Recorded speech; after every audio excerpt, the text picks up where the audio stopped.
বাবার দরবারে এখানে আসছে। আমার একটা স্যাড ফিলিংস যে চোখের সামনে যখন আমার গরুটা, প্রিয় গরুটা যখন কাটে, আমার চোখের পানি ওই দিকে পড়ে যায়। আল্লাহর কাছে প্রার্থনা করছি যে কোরবানি যেন সবার কবুল হোক। আমার বাবা আসছে আর আমার বোন আসছে। বাবা এখানে আসছে একটু আমাদের নামাজ পড়তে। তো জাতীয় ঈদগায় তো আমাদের ফার্স্ট টাইম। বাবা মাঝে মধ্যে টাইম পায় না। তো টাইম পায় না কেন, একটু কম টাইম থাকে আমাদের। তো আজকে একটু সময় পাইছি।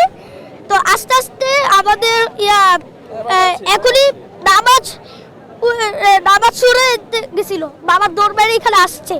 দরবারে এসে এখানে আমরা নামাজ পড়ছি। এরপর ভিতরে ওই যে ঈদগার ভিতরে গেছি।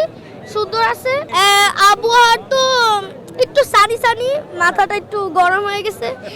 সমস্যা নেই, এর আগে ওসবে কিছু হইতেছিল না, ঠান্ডা বাতাস ছিল। বাইরে তো সুন্দর আছে, গাছপালা আছে, কিন্তু ভিতরে তো কথাই নাই, সুন্দর আছে। আল্লাহর কাছে প্রার্থনা করছি যে কোরবানি যেন সবার কবুল হোক। আমার বোন আসছে, আমার বাবা আসছে। আমরা যখন মানে বাসায় যাব, বাসায় গিয়ে তো খেতে আমাদের কুরবানির গরু উঠাবে, আমাদের বাসায় উঠে আমাদের দাদাই হচ্ছে কোরবানি দেয় গরু সাধারণত। তো কোরবানি দিবে।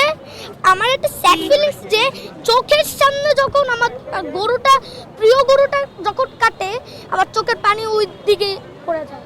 কেন আমার প্রিয় গরু আমার চোখের সামনে কাটতেছে না। তো চেয়েছি যে আমার দোয়া যেন কবুল হোক, একটু কি। বাবার জন্য তো বলতে গেলে আমার বাবার জন্য বিজনেসটা, ইনকামটা ভালো হয়।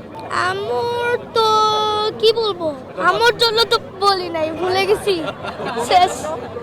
বোনের জন্য জানো, বোন মানুষের মতো মানুষ। আমার জন্য আমি জানো ক্লাস 6-এ উঠতে পারি, মানে আমি বৃত্তিতে জানো ফার্স্ট হতে পারি।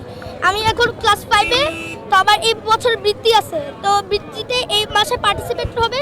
ফাইনাল এক্সামের পরে আমাদের বৃত্তি, তো জানো আমি বৃত্তিতে জানো পার্টিসিপেট হতে পারি। আমার এই শেষ ইচ্ছা।